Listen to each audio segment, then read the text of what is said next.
না, ট্রাইব্যুনালে বিচারাধীন থাকার কারণে লক্ষ লক্ষ মানুষ বঞ্চিত হচ্ছে সরকারি সুবিধা থেকে।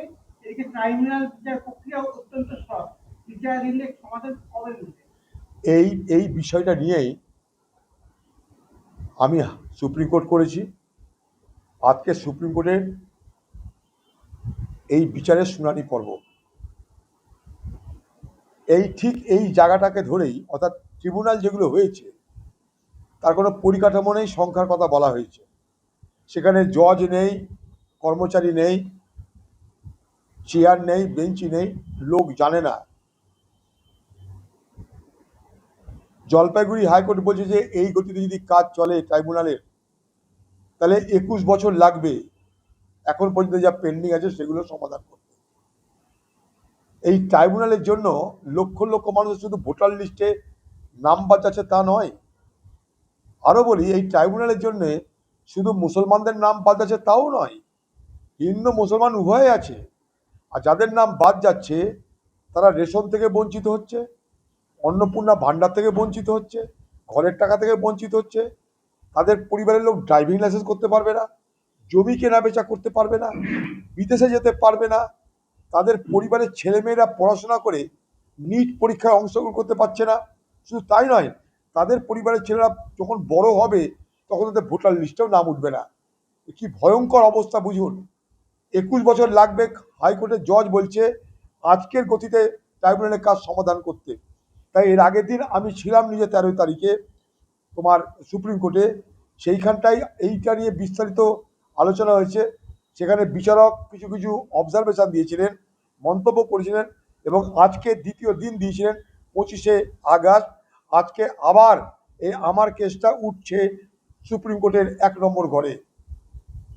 তাই কামনা করব, সকল মানুষের আশীর্বাদ দোয়া চাইব যেন আমাদের এই কেসে যেটা করেছি আমি তার যেন কোনো সুফল পাই। দেখো, বিজেপিতে যারা গেছে সে তো তৃণমূল থেকে বিজেপি গেছে, বিজেমূল আছে, তারা তো তোলাবাজি করে খেয়েছে, এখনো তোলাবাজি করে খাবে। বিজেপি এসছে মানে যদি কেউ মনে করে চাঁদ চলে এসছে ঘরে ঘরে, তা তো ঠিক হবে না। ঘরে ঘরে তো চাঁদ ঢুকে যায়নি, বিজেপি এসছে মানে ক্ষমতার পরিবর্তন হয়েছে। মানুষ মমতাকে সরাতে চেয়েছিল, তৃণমূলের অত্যাচার থেকে মুক্তি চেয়েছিল, সেই সুবাদে চলে এসছে বিজেপি। বিজেপি তো নিজের ইচ্ছা আসেনি, নেপই মারে দই হয়ে গেছে। বিজেপি নিজের ইচ্ছা আসেনি, বাজার তৈরি হলো, সেই বাজারে বিজেপি প্রচারে নামলো, মানুষকে প্রতিশ্রুতি দিল। মানুষ মনে করলো বিজেপিকে, মানুষ মনে করলো তৃণমূলকে হারাতে কংগ্রেসকে ভোট দিয়ে লাভ নাই ভাই, সিধা বিজেপিকে ভোট দেওয়া, বিজেপি ক্ষমতায় আসছে, ব্যাস মানুষ ভোট দিয়ে দিল। তার মানে এটা নয় যে সব সমস্যার সমাধান হয়ে গেল, ঘরে ঘরে চাঁদ ঢুকে গেল, তা তো নয় ব্যাপারটা। এখন মানুষ বুঝছে। কংগ্রেস শাসিত রাজ্যগুলোকে দেখুন, কোথাও মেয়েদের জন্য অনুদানের টাকা কি কমেছে? এখানে কেউ পাচ্ছে, কেউ পাচ্ছে না। 100 দিনের কাজ, আজকে সুপ্রিম কোর্ট তারিফ করছে কংগ্রেসের আনা 100 দিনের কাজের কথা। বলুন, দেশের সরকার আজকে সেগুলো মানবে? খাদ্য সুরক্ষা আইন আমরা এনে দিয়েছি, ঘরে ঘরে বিদ্যুৎ আমরা এনে দিয়েছি, কেউ অস্বীকার করতে পারবে? কংগ্রেস মানে প্রগতি। আর সারা ভারতবর্ষে বিজেপি মানে অস্বস্তি, বিজেপি মানে অস্থিরতা, এটা প্রমাণিত।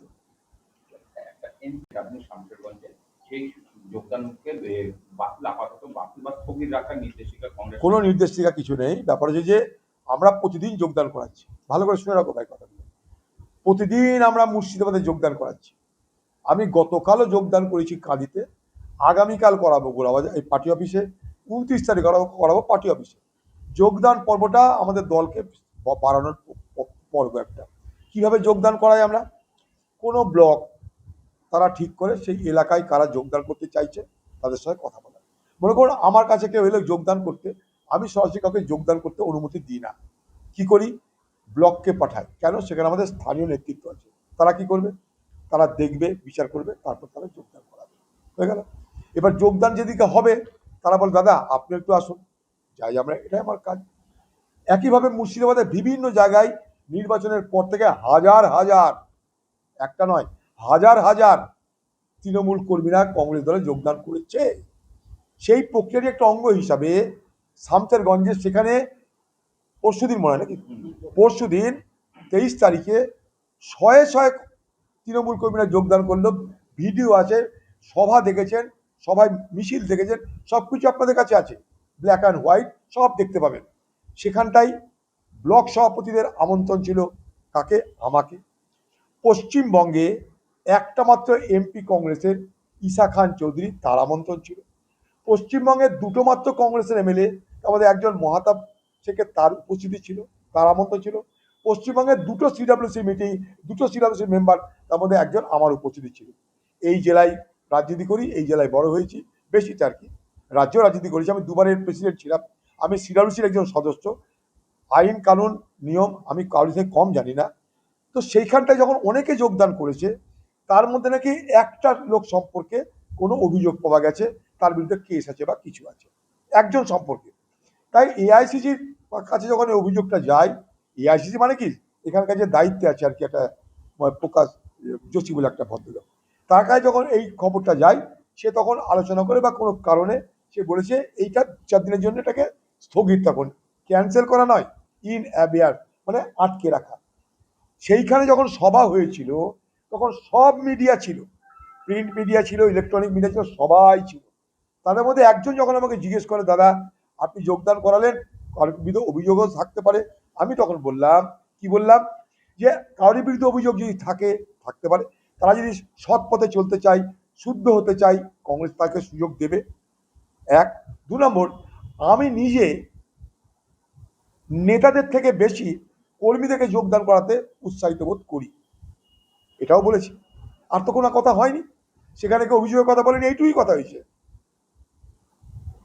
একটা সংবাদ মাধ্যম জিজ্ঞেস করেছিল, তাও সেটা ওখানকার যে তোমাদেরকে বলি, একটা পার্টি আছে না এখন, এই মানে বিজেমূল যাকে বলে, ওখানে জানেন যে শামসেরগঞ্জের যে এমএলএ, সে বিজেমূলের লোক, সে তৃণমূল থেকে জিতেছে কিন্তু বিজেপি দালালি করছে। তাদের এটা খারাপ লেগেছে। কেন? তারা দেখছে যে ধুলিয়ান সম্পূর্ণ হাতছাড়া হয়ে যাচ্ছে। সম্পূর্ণ ধুলিয়ান হাতছাড়া যে হয়ে যায়, ঠেকাতে হবে কি করে? একটা কোনো ইস্যু তৈরি করো। সেই ইস্যুটা কি? যতজন যোগদান করেছে তাদের মধ্যে একজনের নামে নাকি অভিযোগ আছে। আমি পরে জিজ্ঞেস করলাম, ওখানে এনআইএ তদন্ত হয়েছে, কাউকে ডাকা হয়নি, কারোর নাম নাই। সিআইডি তদন্ত হয়েছে, কারোর নাম নাই। আগামী দিনে যদি আবার তদন্ত হয়, সেই তদন্তে যদি কেউ অপরাধী হয়, সে জেল খাটবে, সে সাজা খাটবে। আমি তো কারোর অপরাধ গ্রহণ করিনি। আমরা বলছি পার্টিতে আসতে পারো। এই পার্টিতে এসে কিন্তু নখরাবাজি চলবে না, পার্টিতে সিধা হয়ে চলতে হবে, পার্টিতে ভদ্র হয়ে চলতে হবে, নিয়ম মেনে চলতে হবে। তাদের অতীত কি আমাদের দেখার দরকার নাই। যদি দেখা যায় সে অতীতের জন্য তারা কোনো বড় অপরাধ করেছে, তাদেরকে সেটা মোকাবিলা করতে হবে। আর আমরা কি করবো এখান থেকে গিয়ে?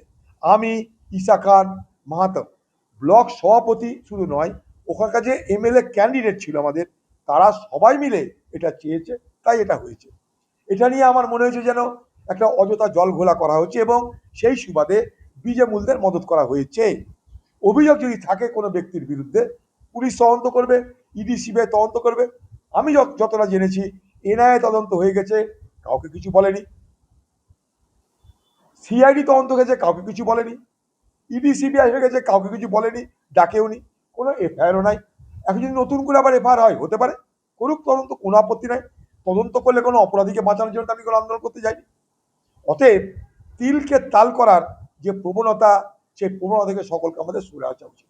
আমাকে নিজে এআইসিসি যিনি জেনারেল সেক্রেটারি আছেন, আমাকে সকালে ফোন করেছিলেন, আমাকে বলছেন, দাদা সবাই জয়েন করেছে, ঠিক আছে, তোমাদের একজন সম্পর্কে একটু কমপ্লেন আছে, আপনি একটু ব্যাপারটা দেখে নিয়েন। তাহলে হ্যাঁ, তা আমি তার জন্যে আমরা বলেছি যে একটু থেমে তাদেরকে যোগদান করাতে 2-4 দিন দাঁড়িয়ে আপনি দেখে নেন, তারপরে যেটা খুশি, যেটা ভালো মনে হয় আপনি করুন। আপনি আমাদের সিনিয়র লিডার, আপনার ব্যাপারটা কিছু বলার নাই। এখন এইটাকে তিলকে তাল করার গল্প আছে, কিছু নাই, কাজ নাই তো, নেই কাজ তো খই ভাত চলছে বাজারে। আবার আমি কালকে যোগদান করাবো, আবার আমি 29-এ যোগদান করাবো, 29 তারিখে যোগদান। মুর্শিদাবাদে চলছে তো চলবেই, কালকেও করিয়েছি। কংগ্রেসের পুনরুত্থান মুর্শিদাবাদ জেলায় হচ্ছে, এই পুনরুত্থান ঠেকানোর ক্ষমতা কারী নেই, সরকারি দলে থেকেই হোক, বেসরকারি দলে থেকেই হোক। এই পুনরুত্থান কাউকে ঠেকানোর ক্ষমতা নেই। বরং আমি সবাইকে বলবো, যে জেলায় যোগদান হবে সেই জেলাকে জানিয়ে যোগদান হোক। জানি আমাদের পরিকাঠামোতে জেলা আছে, প্রদেশ আছে, দেশ আছে, অনেক কিছু আছে, কিন্তু মূল ভিত্তি আমাদের জেলা, জেলার মূল ভিত্তি গ্রাম, গ্রামের মূল ভিত্তি হচ্ছে বুথ। আমরা কিন্তু সেই ব্লকের, জেলারও না, ব্লক, জেলার পরে মহকুমা, তারপরে ব্লক, সেই ব্লকের সমস্ত নেতৃত্বের আহ্বানে আমি গেছি, একজন সিলসির মেম্বার, ঈশা খান গেছে পশ্চিমবঙ্গের একটা কংগ্রেসের এমপি, মাহতাব শেখ গেছে পশ্চিমবঙ্গ কংগ্রেসের দুটো এমএলএ, একজন এমএলএ। পরিষ্কার হলো, আর কোনো গল্প নাই। যোগদান চলছে, যোগদান চলবে, যোগদান আগামী দিনেও চলবে, চলছিল, চলছে, চলবে। তৃণমূল পার্টিকে মুর্শিদাবাদ জেলা থেকে কংগ্রেস সাদরে উৎখাত করে কংগ্রেসকে শক্তিশালী করবে। কংগ্রেসকে শক্তিশালী করবার প্রচেষ্টা নিয়ে আমরা লড়ছি। কংগ্রেসকে দুর্বল করার ক্ষমতা কারো নেই, কারো নেই, কারো নেই। আবেদন খারিজ করলো কলকাতা আদালত। এই আদালত 16টি এফআইআর এর শুনানি এক করতে চেয়েছিল, সেই আবেদন খারিজ করলো। এটা কোর্টের ব্যাপার, কোর্ট কখন রাখবে, কখন খারিজ করবে, চলে যাবে সুপ্রিম কোর্টে, তো আছে। এটা নিয়ে আমার কিছু বলার নেই। আইনি প্রক্রিয়া, আইনি প্রক্রিয়ার মধ্যে চলবে। সেখানে বিচার ব্যবস্থা আছে, বিচারক আছে, তার কাছে সবাই যায়। অভিষেক বাবু গেছে, খোকাবাবু গেছে, কখনো আমাকেও যেতে হতে পারে। এটা নিয়ে আমার কোনো মাথা ব্যথা নাই। অভিযোগ নিয়ে নিশ্চয় আমাদের বক্তব্য আছে। আজকে গোটা তৃণমূল দলেরই বক্তব্য। খোকাবাবু জন্য বাংলায় 12টা বেজে গেল তৃণমূল দলের।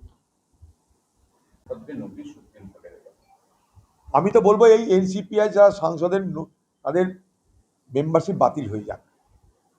এটা একটা অপরাধ করেছে, তার রাজনৈতিক অপরাধ, নৈতিক বোধের অপরাধ, মূল্যবোধের অপরাধ। হিম্মত যদি থাকে সে এনসিপিআই বালাদের, যে তারা নির্বাচনে লড়ুক, তারা বলুক যে আমরা আমাদের এই পদ নেব না। এনসিপিআই মানে তো বিজেপির ঘর জামাই।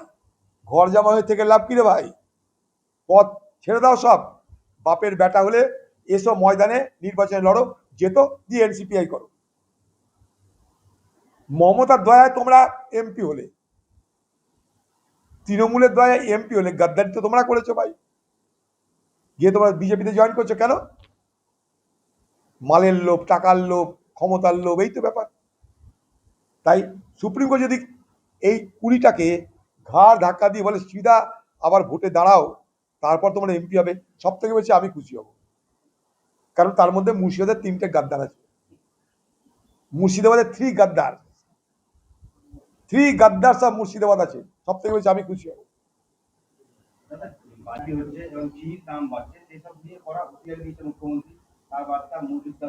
দেখুন, এসব কড়া বার্তা দিয়ে কোনো লাভ নাই। মানুষকে সব টুপি পরানো কোনো দরকার নেই।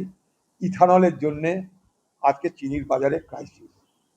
ইথানল তৈরি করতে আখের রস লাগবে, আখের রস থেকে চিনি হবে।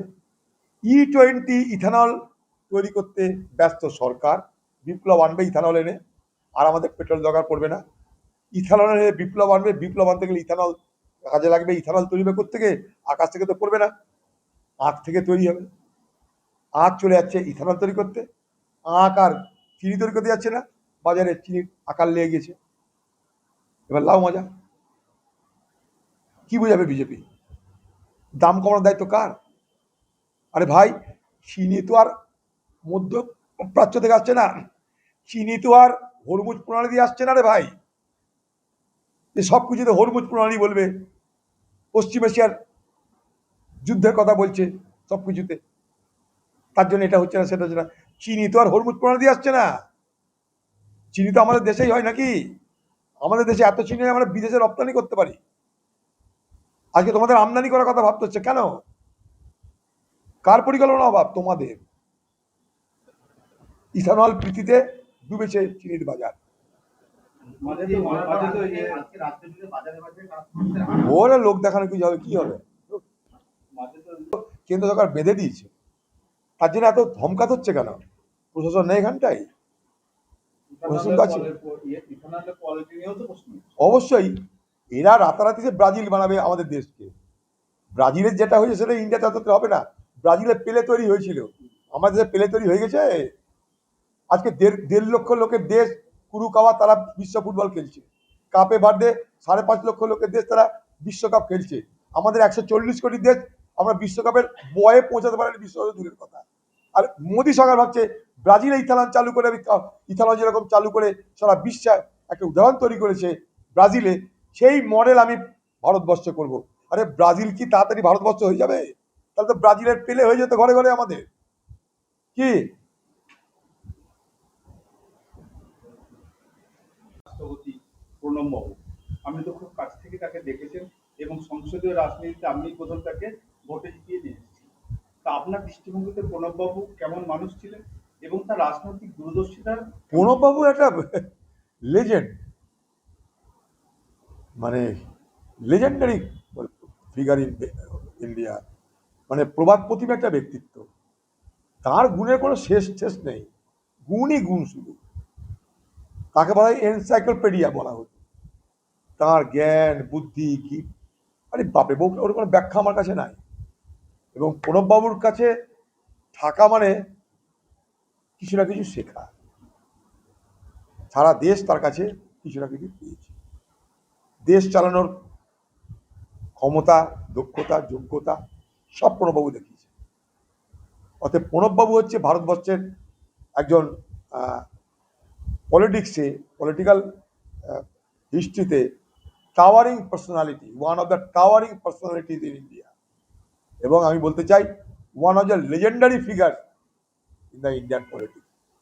প্রণব মুখার্জি, ডক্টর মনমোহন সিং, এরা কে? এরা সব প্রবাদ প্রতিম ব্যক্তিত্ব। সোনিয়া গান্ধীর নেতৃত্বে একদিকে, ম্যাডাম সোনিয়া গান্ধীর নেতৃত্বে একদিকে মনমোহন সিং, ডাক্তার মনমোহন সিং, একদিকে প্রণব মুখার্জি, কীভাবে 10টা বছর দেশকে চালিয়েছিল আপনারা সবাই দেখেছেন। তার আগেও প্রণব মুখার্জি কখনো বিদেশমন্ত্রী, কখনো অর্থমন্ত্রী, সারা জীবন থেকে এই করেছে। এবং তাকে পেয়ে আমরা ধন্য হয়েছিলাম। তাকে জোর করে আমি মুর্শিদাবাদে নিয়ে এসেছিলাম। তিনি ভোটে দাঁড়াতে চাইছিলেন না। তিনি বলেছিলেন আমাকে, আমি বীরভূমবাসী, ব্রাহ্মণ সন্তান, অধীর আমাকে নিয়ে গিয়ে এই বুড়ো বয়সে তুমি আর কলঙ্কিত করো না, কারণ আমি হারবো। আমি জীবনে জিতিনি, আমি হারবো। আমাকে সবাই বলে আমি রুটলেস ওয়ান্ডারার, অর্থাৎ আমার জমি নাই, জমিহীন ভূমিহীন একটা ভবঘুরে, এই আমার পরিচয়। থাক এই পরিচয়, নতুন করে আর মনে করিয়ে দিও না।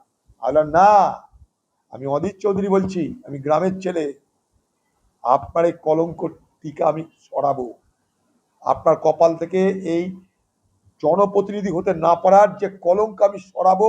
আপনি ভরসা রাখুন আমার উপরে। আমি পড়া জানি না, শোনা জানি না, কিছু জানি না, কিন্তু রাজনীতি আমি করি, আমার ভালো লাগে। বলছি না, এটা হয় না। আমি আপনি আবার বেড়াতে যাবেন আমাদের জেলায়? বলছি হ্যাঁ যাবো। আর ঠিক আছে, বেড়াতে আসুন। ফারাক্কায় তাকে বেড়াতে নিয়ে এলাম। সব লোককে দিয়ে ঘিরিয়ে বলে, ভাই ক্যানিল হতে হবে আপনাকে। সেই মিটিং করে প্রভু পালিয়ে গেল, চলে গেল দিল্লি, আর তে যোগাযোগ করে না। আবার আমি গেলাম, তখন আমি এমপি তো। আবার আমি গেলাম প্রণববাবুর বাড়িতে, অধীর আমি পারবো না। ততক্ষণে কংগ্রেসের কিছু লোক তাকে বুঝিয়ে দিয়েছে, অধীর আপনাকে বিপদে ফেলার জন্য নিয়ে যাচ্ছে। আমাদের কংগ্রেসের ভ্যারাইটিস মাল আছে, তারা বুঝিয়ে দিয়েছে প্রণববাবু আপনাকে নিয়ে যাচ্ছে অধীর, আপনাকে বিপদে ফেলার জন্য। আল্লাহ দাদা, আপনি কি মনে করেন আমি এত বড় অন্যায় করবো? আমাকে বলছে তুই আমাকে স্ট্যাটিস্টিক বোঝা। কি স্ট্যাটিস্টিক? জঙ্গিপুর লোকসভা কেন্দ্রে 73% মুসলমান। এক, আমি একটা ব্রাহ্মণ সন্তান, মুর্শিদাবাদের সঙ্গে কোনো সম্পর্ক নাই। আমি বীরভূমের লোক, আমাকে কেউ চেনে না। আমি জীবনে জনপ্রতিনিধি হইনি। আমার বিরুদ্ধে যে দাঁড়াবে সে বামফ্রন্টের শক্তিশালী নেতা, একজন মুসলমান নেতা। আমি কোন অঙ্কে জিততে পারি, আমাকে রাজনীতি শিখো না দিন। পর করে বলছে স্বাধীনতার পর থেকে কে কবে কত ভোট পেয়েছে, গড় করে বলছে।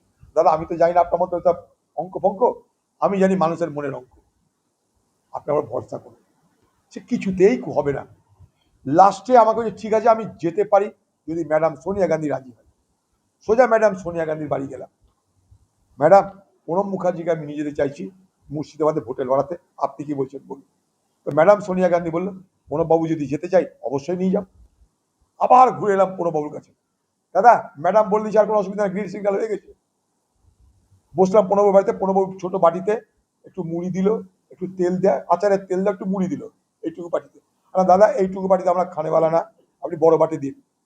এইটুকু ছুটকা বাটিতে মুড়ি খেয়ে আমার পুষাবে না, আপনি বড় বাটি দিন, আমি ভালো করে খাই, চাটা দিন, তারপর আপনাকে বলছি।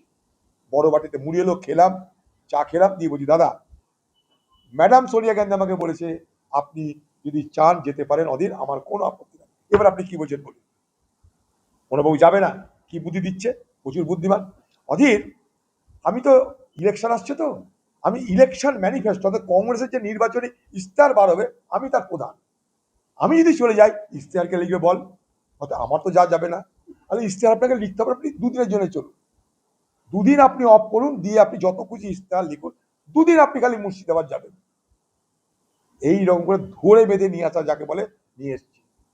জেতার পর প্রণববাবু বলল, অধীর আমাকে তুই যে স্বাদ দিলি, এই স্বাদ আমি জীবনে কখনো পাইনি, আর তুই আমাকে 16 আনা দিয়ে দিলি আজকে।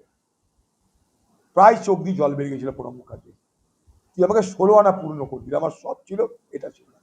দাদা কি বলেছিলাম প্রচারে, মুর্শিদাবাদের মানুষকে বলেছিলাম, শোনো, হিন্দু মুসলমানের রাজনীতি আমরা করি না এই জেলায়। আমি মেহমান নিয়ে এসেছি দিল্লি থেকে, নবাবের দেশ, মেহমানের মেহমানি করতে হবে, হ্যাঁ কিনা বলুন। ক্ষমতাবান লোক আছে, কাজ হবে, আলতু ফালতু লোক নিয়ে কিছু হবে? ভালো করা লোক, শক্তপোক্ত লোক। আমরা এমপি, কিন্তু আমাদের কোনো ক্ষমতা নাই, পড়ালেখা জানি না, তা পড়ালেখা বাড়ার লোক লাগবে কিনা? গ্রামের লোককে বুঝালাম, আর বললাম মেহমানের মেহমানি করবে কিনা মুর্শিদাবাদের লোক, নবাবের দেশের লোক। আমরা গরিব হতে পারি, মেহমান এলে তার মেহমানি করি, হ্যাঁ কিনা বলুন। গড়গড় করে ভোট হলো, জিতলাম। অভিষেক রফিক ভাবছে আমার কথা বলে রফিকও জিতে যেতে, তাই ভাবছে। প্রণববাবুর জন্মদিন আসছে, আর নাই, আর নাই, মূল বলে দিচ্ছি আজকে। 26,000 চাকরি বাতিল মামলায় নতুন করে দায়ের হওয়া অন্তর্বর্তীকালীন আবেদনের শুনানি না হওয়া পর্যন্ত পূর্ববর্তী সিদ্ধান্ত অর্থাৎ চাকরির মেয়াদ বলবৎ থাকবে, বুঝিয়ে দিলেন সুপ্রিম কোর্টের প্রধান বিচারপতি। কি বলবো, হবে, কিন্তু বাংলায় কেউ পাচ্ছে কেউ পাচ্ছে না, এটা দুর্ভাগ্যের। সকলের জন্য বাংলা যে সরকার, তারা ভাবো, সবাই তারা সাধারণ মানুষ, সবাই তারা সাধারণ পরিবারের, সবারই জীবনের স্বপ্ন নিয়ে তারা চাকরি করতে গেছিল। তাই সরকার এই ব্যাপারটা ফ্লেক্সিবল হোক, সরকার সব কিছু বুঝে বিবেচনা করে যেন, এক হচ্ছে যারা প্রাণপণে চেষ্টা করে মেহনত করে চাকরি করতে চেষ্টা করেছিল, তারা যেন বঞ্চিত না হয়, অর্থাৎ যোগ্যরা যেন বঞ্চিত না হয়, এবং আগামী দিনে চাকরি ক্ষেত্রে যেন আরো বিস্তৃত হয়, এই দুটোই আমাদের দাবি। একটা